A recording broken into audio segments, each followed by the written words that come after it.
My own son called me a financial parasite in front of 12 people. I'm William Davis, and I've been growing grapes in Napa Valley for 15 years.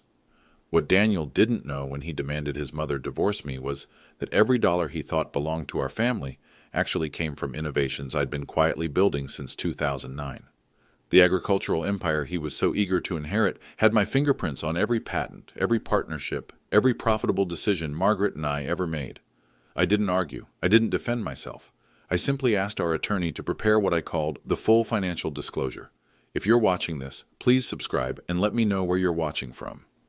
I want to hear about families who've had similar surprises, because what happened next changed everything Daniel thought he knew about success, respect, and who really built our $35 million estate. The pattern started 3 years ago, right after Daniel made senior associate at Goldman Sachs.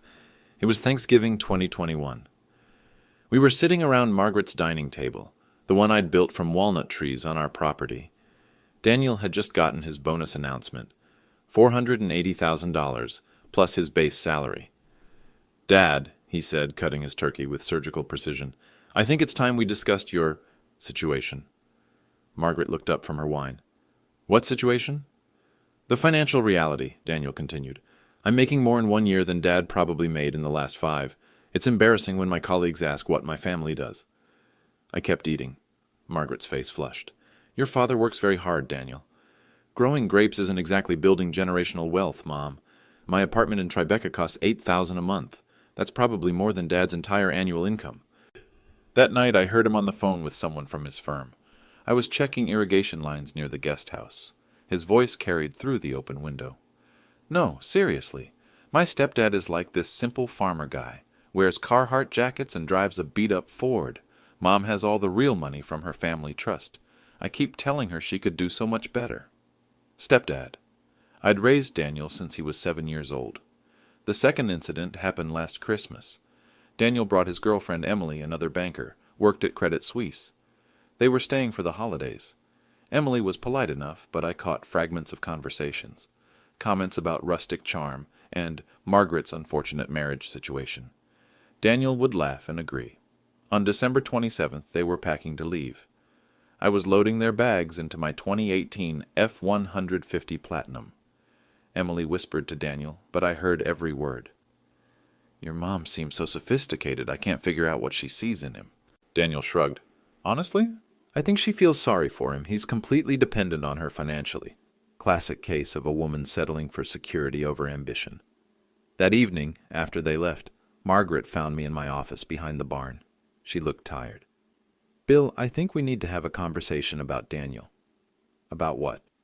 "His attitude toward you, toward us." I turned from my computer screen.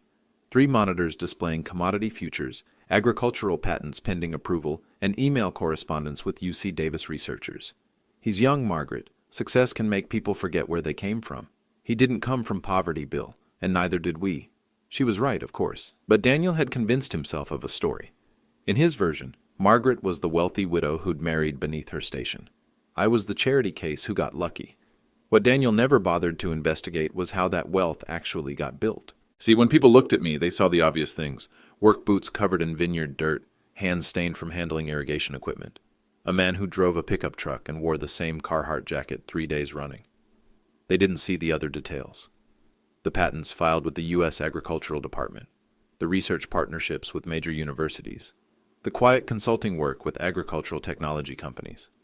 Most importantly, they didn't see the business structures Margaret and I had carefully built together since 2009.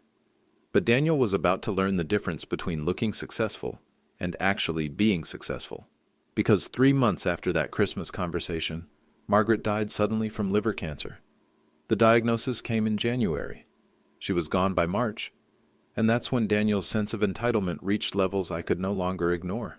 The first thing Daniel did after Margaret's funeral was schedule a meeting with her financial advisor, without including me. Frank Anderson called me on March 15th. He'd been managing Margaret's portfolio at Morgan Stanley Private Wealth for 12 years. "Bill, I need to give you a heads up. Daniel contacted my office yesterday. He wants to discuss family financial planning, and specifically requested that you not be present. Did you agree to meet with him?" I told him any discussion about Margaret's estate would need to include you, obviously, but he seemed very confident about his legal position. That same week, Daniel started making demands. Phone calls that began pleasantly but quickly turned aggressive. "Dad, I think we need to be realistic about the situation. Mom left behind a substantial estate, and I need to understand my inheritance timeline." "The estate is being handled through proper legal channels, Daniel." "Right, but let's talk numbers. The vineyard property alone has to be worth $15 million, plus whatever securities and cash assets Mom had accumulated. I'm looking at purchasing a place in the Hamptons, and my financial planner needs clarity on available funds." This was the first time Daniel had ever mentioned owning property. His Tribeca apartment was a rental. "Daniel, your mother and I built this estate together. The inheritance structure reflects that reality." "Come on, Dad. We both know Mom was the one with the business sense. You're a great guy, but farming isn't exactly high finance." The pressure intensified over the following weeks. Daniel would call Margaret's attorney directly, trying to expedite the probate process.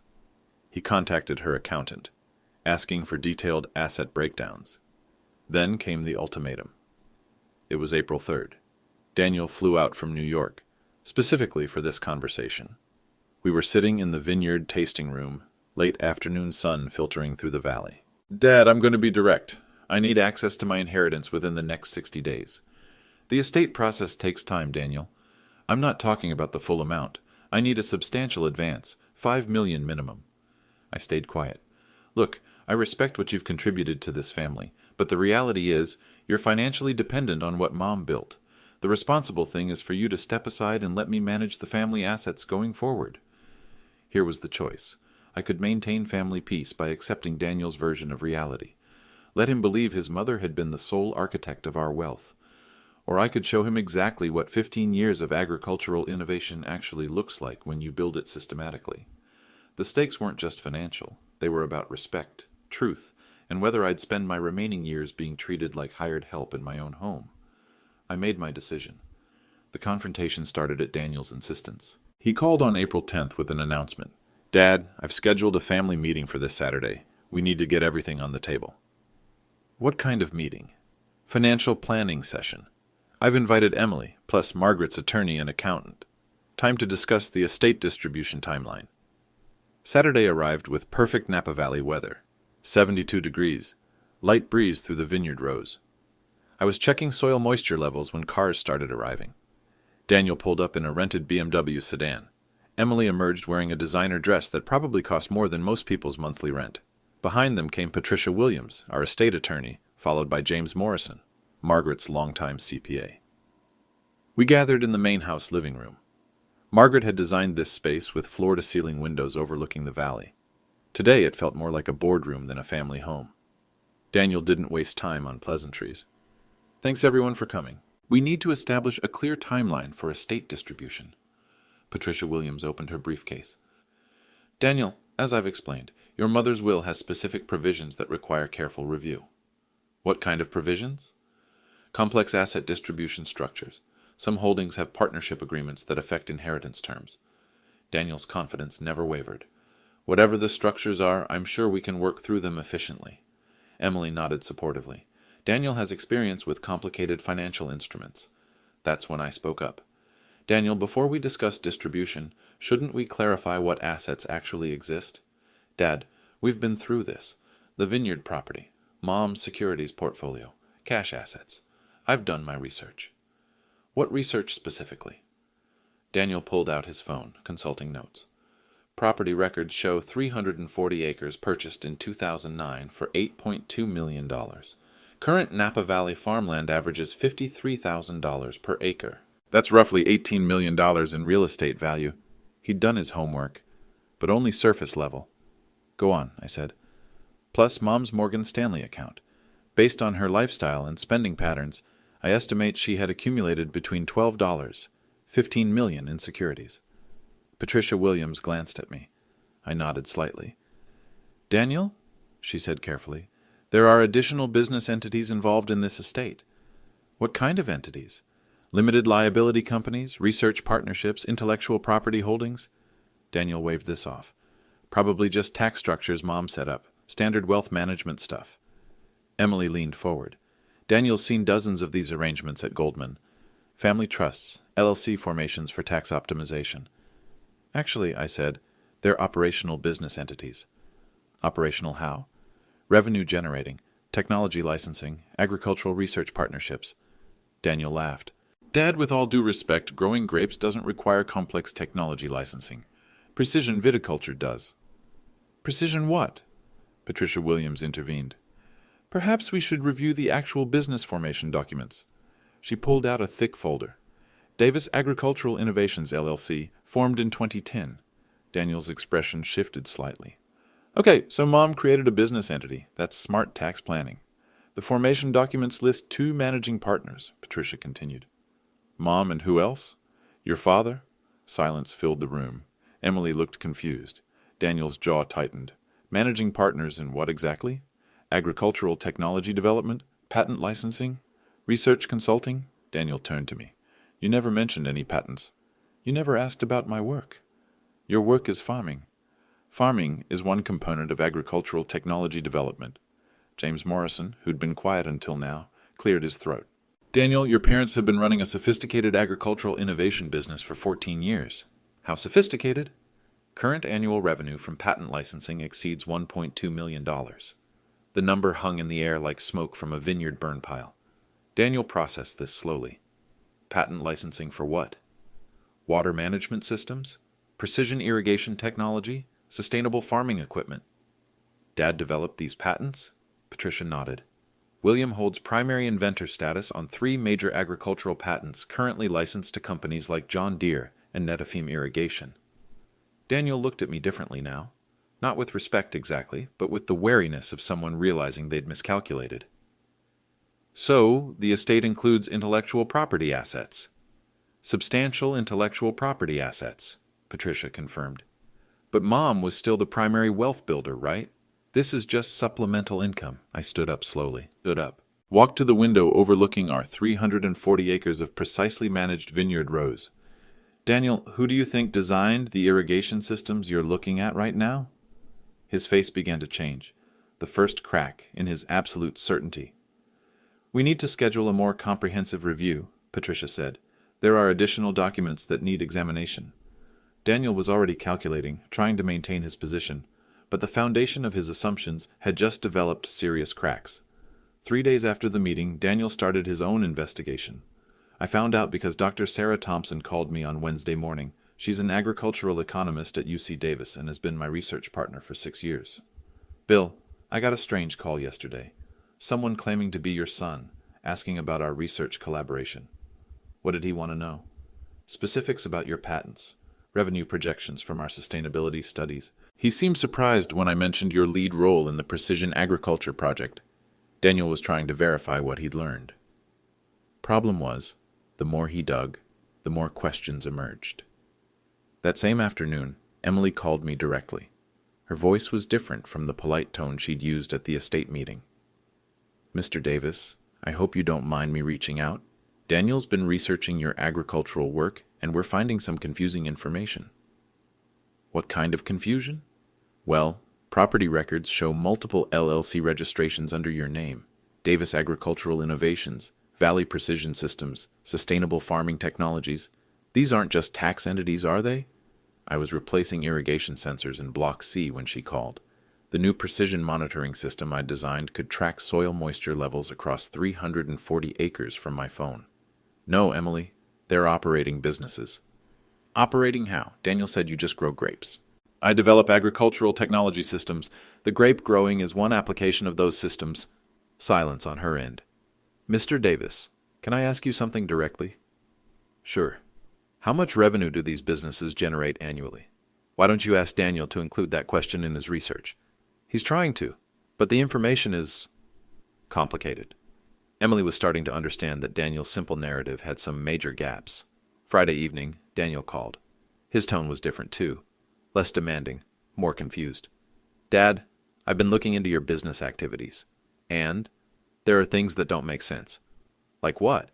Like the patent royalty payments. James Morrison mentioned $1.2 million annually, but I found licensing agreements with companies I've never heard of, such as Netafim Irrigation, Rainbird Corporation, Valley Irrigation. Are these real companies? I almost laughed.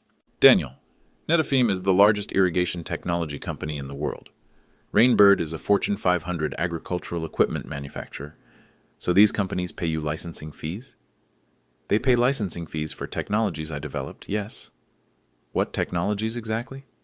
Micro-irrigation efficiency systems, precision water management algorithms, sustainable farming equipment designs.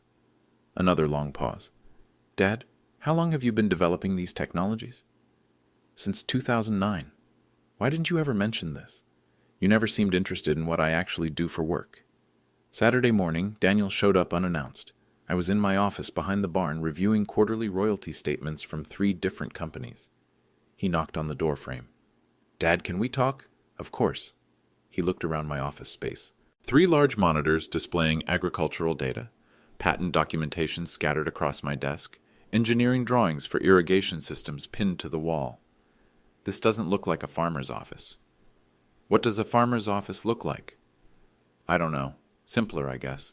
Daniel picked up a document from my desk. Provisional patent application for solar-powered micro-irrigation array, filed by William Davis. That's my latest project. When did you file this? Last month. He set the paper down carefully. Dad, there's something I need to ask you directly.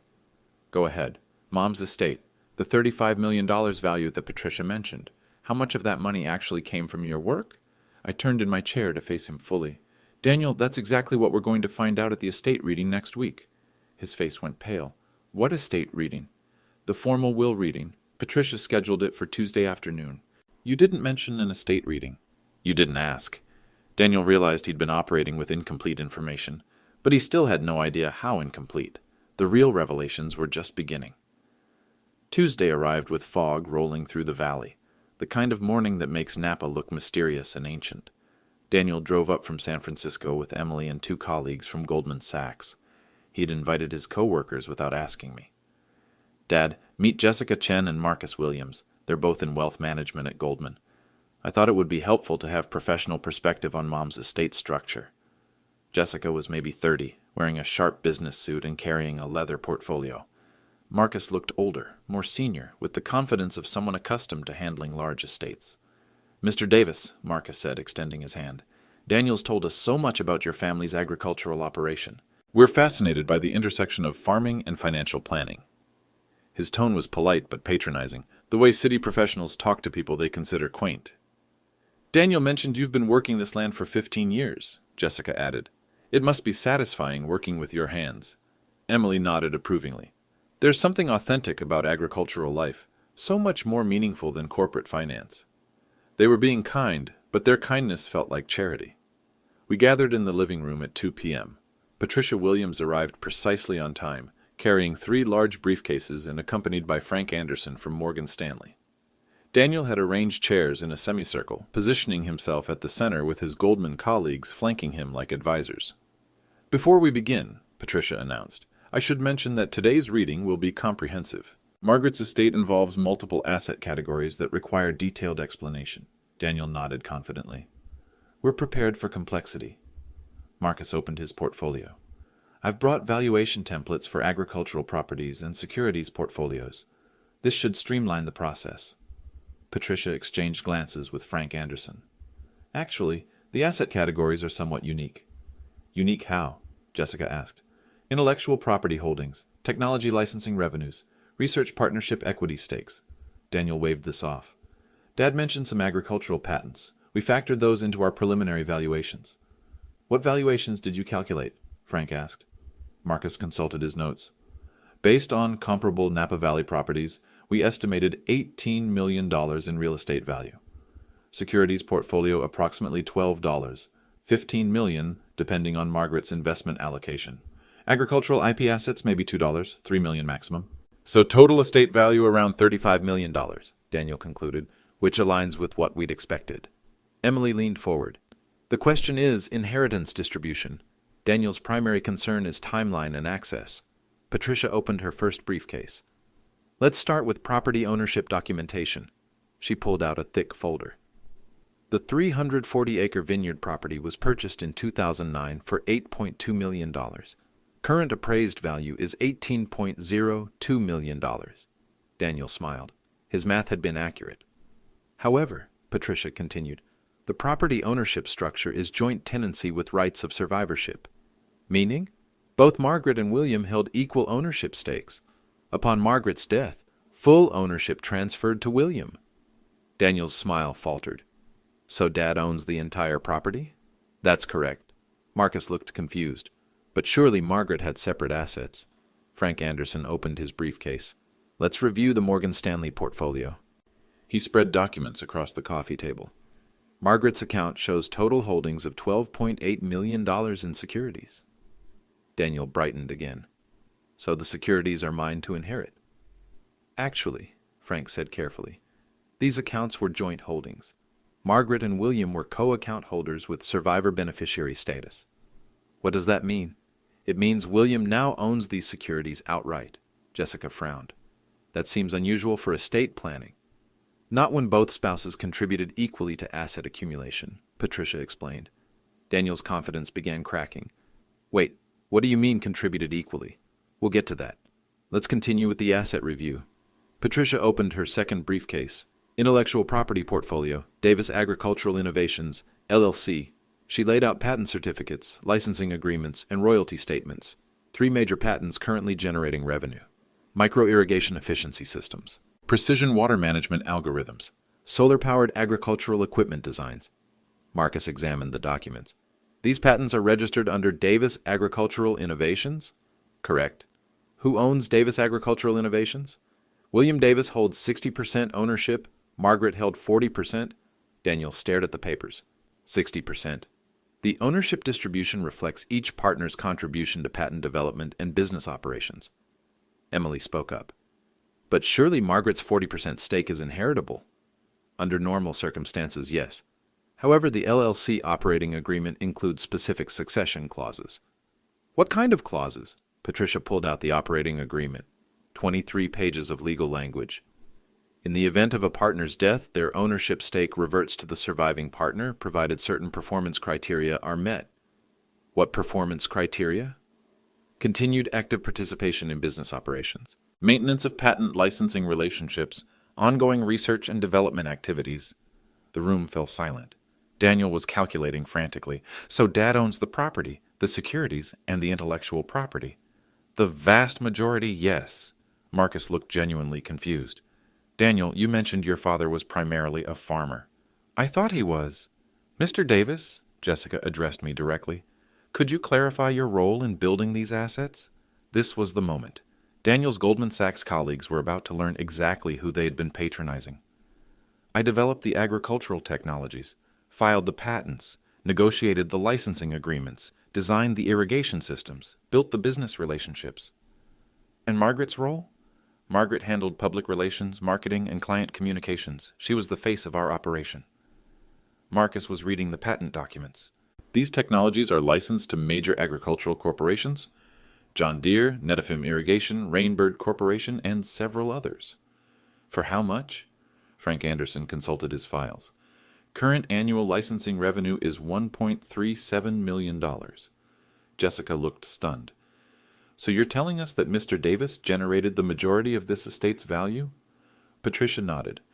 According to our analysis, approximately 73% of total estate value derives from William's intellectual property and business development work. Daniel's face had gone completely white. His Goldman Sachs colleagues were staring at him with expressions of professional embarrassment. The simple farmer story had just collapsed entirely. Patricia opened her third briefcase. This one contained the actual will.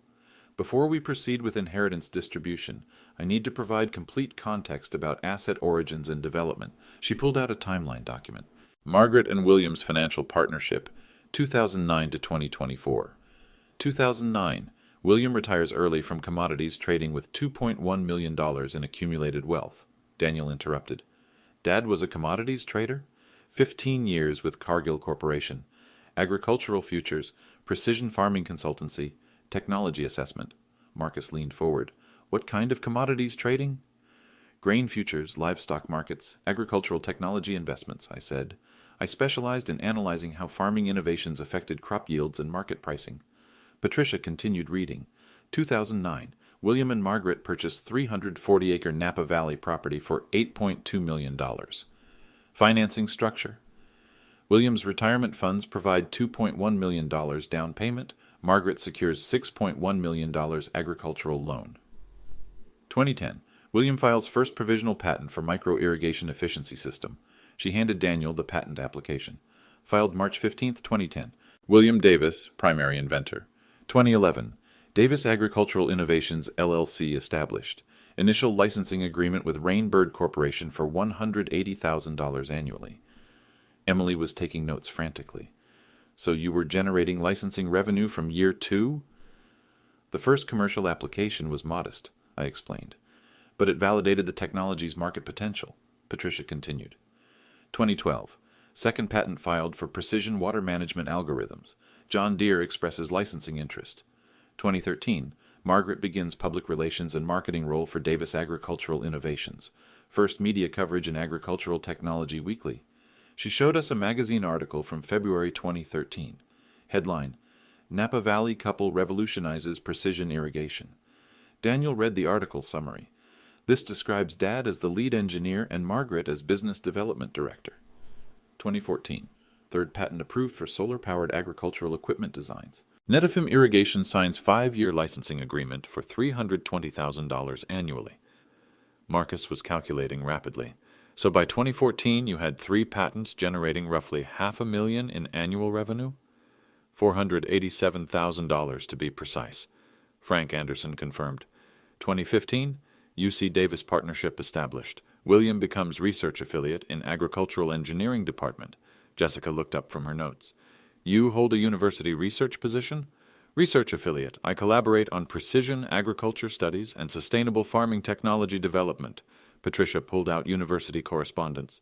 Letters from Dr. Robert Martinez, Department Chair, Agricultural Engineering. Quote, Mr. Davis's irrigation innovations represent the most significant advancement in water conservation technology we've seen in 2 decades. 2016. Forbes magazine features Davis Agricultural Innovations in Quiet Agricultural Innovators article. She handed around the Forbes article. March 2016 issue.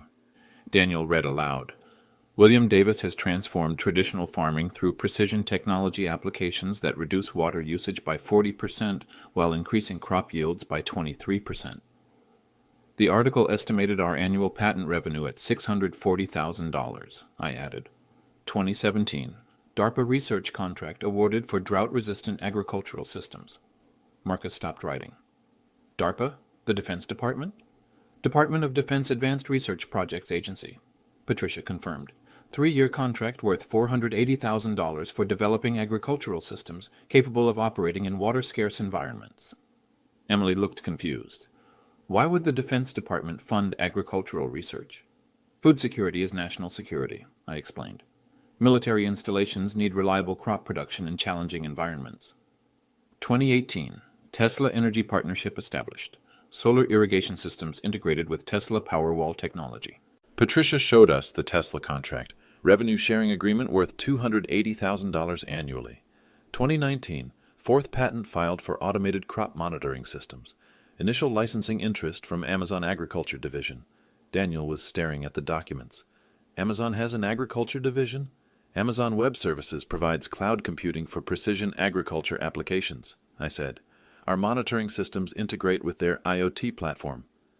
2020. COVID-19 increases demand for automated farming technology. Licensing revenue reaches $1.1 million annually. Frank Anderson consulted his records. 2020 was our highest revenue year prior to 2023. 2021.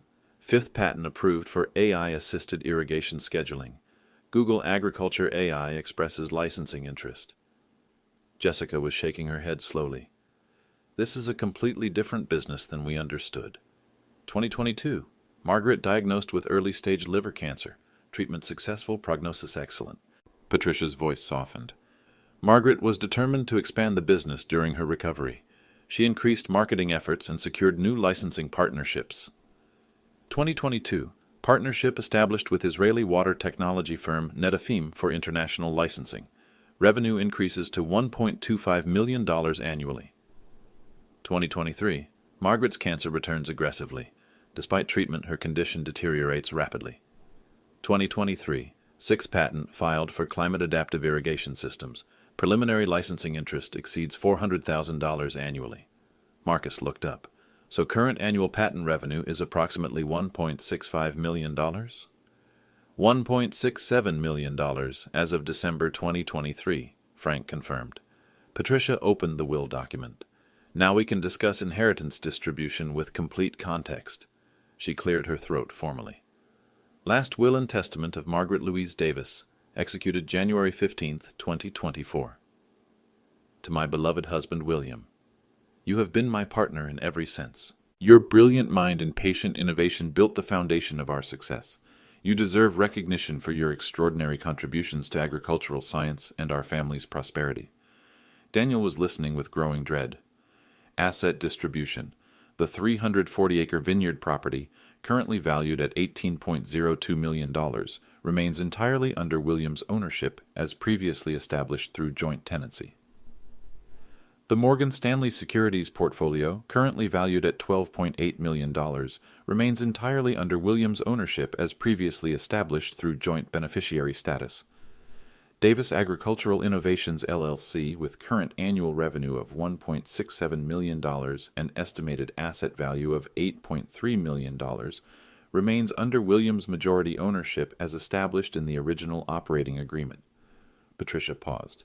Total estate value under William's direct ownership, $39.12 million. The number hung in the air like thunder before lightning. Daniel's voice was barely audible. $39 million? Assets specifically designated for inheritance by Daniel Davis. Education Trust Fund valued at $500,000. Contingent upon completion of advanced education in agricultural technology, business administration, or related field. $500,000, Emily whispered. Additionally, Margaret's personal jewelry collection, valued at approximately $125,000. Additionally, 1/4 ownership stake in Davis Agricultural Innovations LLC, valued at approximately $2.1 million, contingent upon active participation in business operations for a minimum of 3 years. Marcus was calculating frantically. So Daniel's total inheritance is approximately $2.7 million, conditional upon education and work requirements? That's correct. The Goldman Sachs wealth management experts sat in stunned silence. Daniel had invited them to witness his inheritance of a $35 million estate. Instead, they'd witnessed the revelation that his simple farmer father had built a $39 million agricultural technology empire, and that Daniel's inheritance was less than 7% of the total estate value. Jessica closed her portfolio. Daniel, I think we may have misunderstood your family's financial situation. Marcus was more direct. Your father appears to be significantly wealthier than you indicated. Emily hadn't spoken in 10 minutes. She was staring at the patent documents like they contained nuclear launch codes. Daniel finally found his voice. Dad, I had no idea. You never asked. But I assumed. You assumed I was financially dependent on your mother. Yes. Instead, your mother was financially dependent on technologies I developed. Patricia began packing documents back into her briefcases. The estate reading is complete. Daniel, you have 90 days to decide whether you'll accept the inheritance conditions. What if I don't accept them? The conditional assets revert to William's full ownership. Daniel looked around the room. His Goldman Sachs colleagues were avoiding eye contact.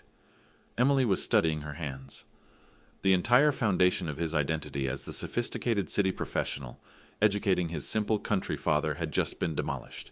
But the consequences were just beginning. The inheritance conditions weren't punitive, they were educational. Patricia explained the specifics while Daniel's colleagues sat in uncomfortable silence. The education requirement, completion of either a master's degree in agricultural technology, an MBA with focus on intellectual property management, or equivalent professional certification in precision agriculture. How long do I have? Daniel asked. Standard graduate programs require 18 to 24 months. You have 36 months maximum to complete the requirement. And the work requirement? Active participation in Davis Agricultural Innovations business operations. Minimum 3 years, 20 hours per week. Responsibilities include patent research, client relationship management, technology development support. Marcus cleared his throat. Daniel, these conditions seem quite reasonable for a $2.1 million business stake. Daniel wasn't looking at his colleagues anymore. He was staring at me. Dad, why these specific requirements? Because you've spent 3 years telling me I don't understand business or technology. This is your opportunity to learn what I actually do, Emily finally spoke. Mr. Davis, the work requirement. Would Daniel be working directly with you? He'd be learning agricultural technology development, patent licensing, and precision farming systems. Whether he learns effectively depends on his attitude. Jessica was packing her materials. Daniel, we should probably discuss timeline implications. Taking 18 months for graduate education would impact your Goldman Sachs career trajectory. What do you mean? Senior associate to VP promotion typically happens within 4 years. Educational sabbatical could delay that timeline. Marcus was more blunt. You'd need to request extended leave or resign your position to pursue full-time graduate education. Daniel hadn't considered this conflict, his banking career versus his inheritance requirements. Could I do part-time education while maintaining my Goldman position? Patricia consulted the will language. The education requirement specifies full-time enrollment or equivalent professional development. Part-time programs extending beyond 36 months wouldn't qualify. So I have to choose between my current career and my inheritance? You have to choose between continuing your current path or learning about the business you've been criticizing for 3 years. Frank Anderson had been quietly reviewing financial documents. Daniel, there's another consideration. The business stake isn't just an inheritance. It's an active investment. Meaning, Davis Agricultural Innovations is expanding. 2 new patents pending approval. Licensing negotiations with European agricultural companies. Projected revenue growth to $2.3 million annually within 2 years. Your 25% stake would generate approximately $575,000 annual income, Patricia added. Marcus looked up sharply. That's significantly more than your Goldman Sachs total compensation, but only if I meet the work requirements. Correct. Daniel was calculating options. What happens if I refuse the inheritance entirely? The conditional assets revert to William. You receive only the education trust fund and jewelry collection. So $625,000 total? Yes. Emily leaned over to Daniel. That's less than your annual Goldman income. But accepting the inheritance means leaving Goldman, or taking extended leave for education and then transitioning to agricultural technology. The Goldman colleagues were starting to understand the situation differently now. Jessica addressed me directly. Mr. Davis, what's the long-term vision for Davis Agricultural Innovations? Patent portfolio expansion, international licensing, research partnerships with major agricultural corporations. Eventually, we'll probably consider acquisition offers. Acquisition by whom? John Deere has expressed interest, so has Netafim. Technology companies like Amazon and Google are developing agricultural divisions. Marcus was taking notes again. What kind of acquisition valuations are we discussing? Conservative estimates suggest $20, $25 million for our current patent portfolio. With expansion, potentially $40, $50 million within 5 years. Daniel's inheritance stake could become worth $10, $12 million. But only if he learned the business. Dad, can I ask you something directly? Of course. Why didn't you tell me about any of this earlier? Because you weren't interested in learning. You were interested in inheriting. Emily nodded slowly. That's a fair distinction. Patricia was preparing to leave. Daniel, you have 90 days to decide. The inheritance documents will remain with our office until you notify us of your choice. What kind of graduate programs would qualify for the education requirement? Agricultural technology programs at UC Davis, Cornell, Iowa State, MBA programs with intellectual property focus at Stanford, Wharton, Northwestern, professional certification through the American Society of Agricultural Engineers. Marcus closed his portfolio. Daniel, from a financial perspective, this inheritance structure is quite sophisticated. How so? It ensures knowledge transfer while providing substantial financial incentive. Your father has built a business worth participating in, not just inheriting, Jessica agreed. The conditions protect both the business continuity and your own professional development. Daniel looked around the room one more time. His Goldman colleagues were treating him differently now. Not as the sophisticated banker educating his simple father, but as someone who'd seriously misjudged a complex situation. Dad, if I accept these conditions, would you want me to learn the business? I'd want you to respect the business. Learning would follow naturally. And if I can't handle the work? then you'd discover that agricultural technology development requires skills you might not currently possess. Emily stood up. Daniel, we should probably head back to the city. You have some serious thinking to do. As they prepared to leave, Marcus shook my hand. Mr. Davis, it's been educational meeting you. Your agricultural innovations sound fascinating. Thank you. Jessica was more direct.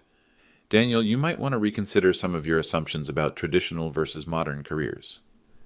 After they left, Daniel lingered in the living room. Dad, I owe you an apology. For what specifically? For underestimating you. For assuming Mom was the one with business sense. For treating you like you were financially dependent. Apology accepted. But we both knew acceptance was just the beginning. The real question was whether Daniel could handle learning he'd been wrong about everything. The news traveled fast through Daniel's professional network. 3 days after the estate reading, Frank Anderson called me. Bill, you should know Daniel's situation is becoming public knowledge in financial circles. How public? Goldman Sachs colleagues are discussing it. The story is spreading through Manhattan banking networks. Apparently, Jessica and Marcus had shared the estate details with other wealth management professionals. Not maliciously, but as an interesting case study in hidden family wealth. The narrative was irresistible. Cocky investment banker discovers his simple farmer father built a $39 million agricultural technology empire. By Friday, Daniel was facing uncomfortable questions at work. His managing director, Stephen Robertson, called him into a closed-door meeting. Daniel, I've been hearing interesting stories about your family situation. What kind of stories? That your father holds patents worth millions of dollars, that you've been publicly describing him as financially dependent on your mother. Daniel had no good response. Stephen, I had incomplete information about my father's business activities. Incomplete enough that you brought Goldman colleagues to what you thought would be your inheritance of a $35 million estate? Yes. And instead discovered your inheritance is $625,000 unless you leave Goldman to learn agricultural technology? That's accurate. Stephen Robertson had been in wealth management for 25 years. He'd seen every variety of family financial drama. Daniel, this raises questions about your judgment and research capabilities. I understand your concern. Do you? Because you've been advising clients on estate planning and wealth management while completely misunderstanding your own family's financial structure. That conversation led to a formal performance review.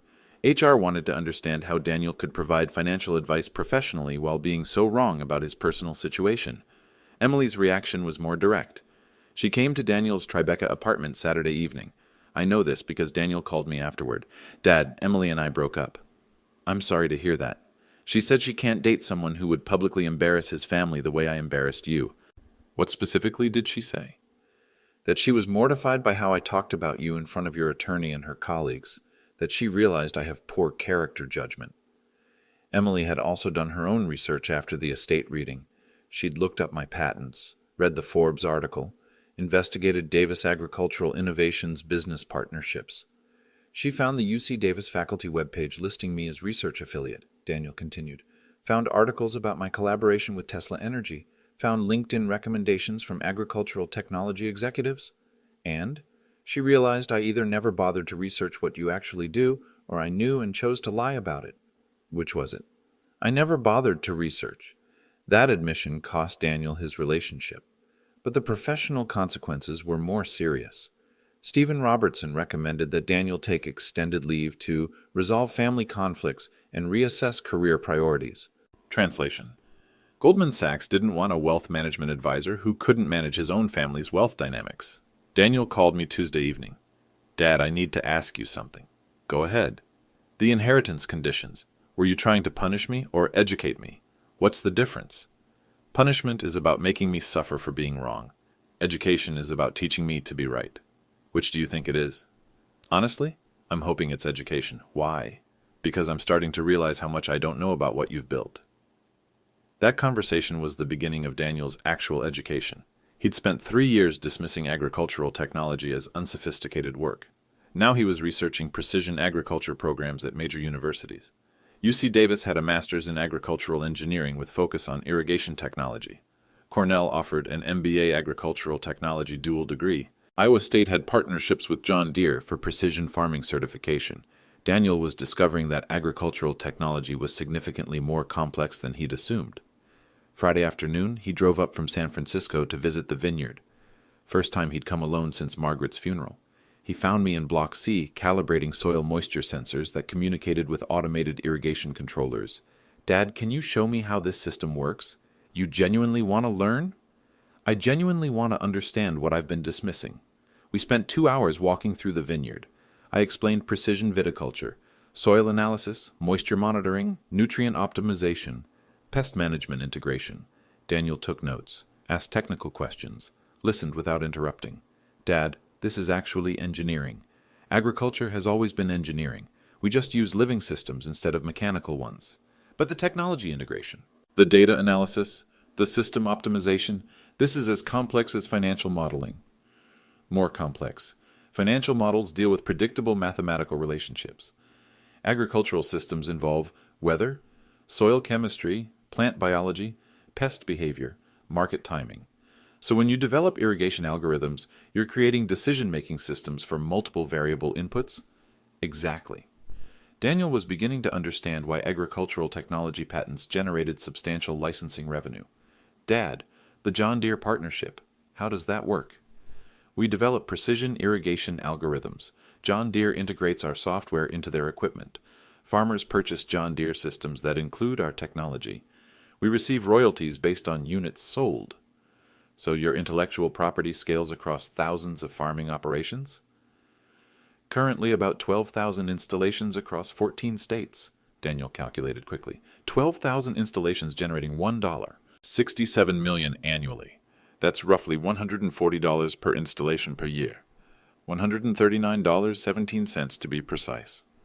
And as John Deere sells more equipment, your royalty revenue increases? Correct. Dad, this is a recurring revenue technology business. That's exactly what it is. Daniel spent the rest of the afternoon asking detailed questions about patent licensing, technology development, university research partnerships, corporate collaboration agreements. By evening, he'd filled 15 pages with notes. Dad, I need to tell you something. What's that? I think I've been an idiot for 3 years. About what specifically? About everything. About you, about Mom, about what constitutes real business success. Why do you think that? Because you built a $39 million technology company while I was earning a salary working for someone else's technology company. Different types of success, Daniel. No, Dad. Different levels of success. You created intellectual property. I execute other people's financial strategies. That insight was the foundation for Daniel's decision. Sunday evening, he called Patricia Williams. I want to accept the inheritance conditions. You've decided to pursue the education requirement? UC Davis Agricultural Engineering, Master's Program. I've already requested application materials. And you understand the work requirement? 3 years minimum participation in Davis Agricultural Innovations. I'm hoping Dad will teach me the business. Patricia made notes. I'll prepare the acceptance documents. Patricia, can I ask you something? Of course. When you and Mom structured this will, did you expect this outcome? Margaret hoped you'd eventually appreciate your father's accomplishments. She thought education and experience might change your perspective. She was right. But accepting the inheritance was the easy part. Learning agricultural technology while rebuilding his relationship with his father would require completely different skills than Daniel had ever developed. The real test was just beginning. 6 months later, Daniel was in his second semester at UC Davis. Agricultural engineering wasn't what he'd expected. The coursework combined advanced mathematics, soil chemistry, plant biology, hydrology, computer programming, and systems engineering. Professor Martinez, who'd collaborated with me for years, pulled Daniel aside after his midterm exam. Your father's work is brilliant, but it's also extremely challenging to replicate. I hope you understand what you're attempting to learn. Daniel was discovering that agricultural technology required skills he'd never developed at Goldman Sachs. His financial modeling expertise helped with economic analysis, but precision agriculture demanded understanding of biological systems, environmental variables, and engineering principles. He called me twice weekly with questions. Dad, I'm struggling with soil chemistry calculations. The nutrient optimization algorithms don't make sense to me. Soil chemistry is like financial portfolio analysis, but with living variables that change based on weather, season, crop growth stage, and irrigation timing. But how do you predict optimal nutrient delivery when you can't control rain? You build adaptive systems that adjust automatically based on sensor data. These conversations were different from our previous 3 years of communication. Daniel was asking to learn rather than demanding to inherit. Spring semester, he started working at Davis Agricultural Innovations 20 hours weekly. His first assignment was updating client communication materials, reading licensing agreements, researching partner companies, analyzing competitive technologies. Dad, I never realized how many companies use our irrigation patents. Technology licensing is like intellectual property rental. We develop solutions, other companies implement them, farmers benefit from improved efficiency. And everyone profits? When innovation creates value, there's enough benefit to share among all participants. Daniel was learning business principles I'd tried to explain for years. By summer, he was participating in actual technology development, working with UC Davis researchers, testing new sensor configurations, analyzing data from pilot installations. Dad, the precision monitoring project, I think I understand why the algorithms need machine learning integration. Explain it to me. Agricultural variables are too complex for static programming. The system needs to learn from outcomes and adjust decision-making patterns automatically. Now you're thinking like an agricultural engineer. September brought Daniel's first client presentation.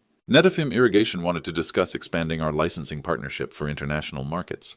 Daniel had prepared a comprehensive analysis of European agricultural markets, regulatory requirements, competitive positioning, and revenue projections. William, said David Chen, Netafim's VP of Technology Licensing, your son's presentation is impressive. This market analysis is quite sophisticated. After the meeting, Daniel seemed different, more confident but also more humble. Dad, I think I'm starting to understand what you and Mom built together. What do you understand? That innovation takes time, that building something valuable requires patience, that real wealth comes from creating solutions that benefit other people.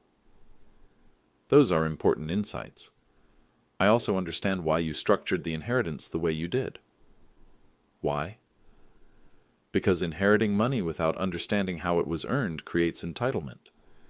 Learning to create value builds character. That conversation marked a shift in our relationship. Daniel wasn't my stepson trying to inherit wealth anymore. He was my business partner, learning to contribute value. Christmas 2024, Daniel brought his new girlfriend Sarah to the vineyard. She was an environmental engineer, worked for a water conservation nonprofit. Mr. Davis, she said, Daniel's told me about your agricultural technology work. I'd love to learn about sustainable irrigation systems. She spent the afternoon asking technical questions about water efficiency, soil conservation, renewable energy integration. Unlike Emily, Sarah was genuinely interested in environmental innovation rather than impressed by financial outcomes. Dad, Daniel said that evening, I want to ask you something. What's that? Would you consider expanding Davis Agricultural Innovations? Maybe hiring additional engineers? Pursuing larger research contracts? What are you thinking? Climate change is creating massive demand for water-efficient agriculture. Our technology could scale globally. That would require significant investment and management expertise. I think I'm developing the management expertise, and we could partner with venture capital firms for expansion funding. Daniel was proposing to grow the business rather than simply inherit it. Let me think about expansion possibilities, I said. Dad, there's something else. What? Thank you for not giving up on me, for creating inheritance conditions that forced me to learn rather than just receive. Your mother's idea, actually. Then thank you both. We spent New Year's Eve planning business development strategies for 2025. Daniel had become the business partner Margaret and I had always hoped he could be. True wealth, it turns out, isn't inherited. It's earned through innovation, patience, and respect for the work that creates value. If you're watching this, please subscribe and let me know. What hidden talents are people underestimating in your family?